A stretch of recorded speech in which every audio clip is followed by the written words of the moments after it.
офицерская дочка. Гринев и Швабрин фехтовали без секунданта. Могу еще вспомнить Тургенева «Отцы и дети». Там тоже герои обошлись без секунданта. Давайте подробнее, как все было.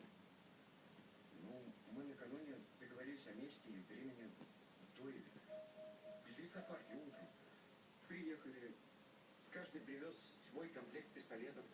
Ну, оделись в соответственные эпохи, прошли в безлюдное место, установили барьеры, поменялись пистолетами. Зачем? Так согласно дуэльному кодексу, каждый должен стрелять из пистолета противника. Какое оружие у Кострова было? У Гены был свой настоящий комплект пистолетов фирмы «Марсель». Кажется, достался ему от дедушки. Ну, зарядились, сделали по выстрелу, оба не попали. Ну, дальше. Ну, перезарядили еще раз. Но потом помирились. Гена сказал, что погорячился. Я принял его извинения.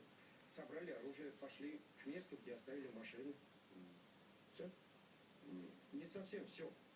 Когда дошли до машин, Гена вспомнил, что забыл трость на поляне. Он воткнул ее в качестве барьера.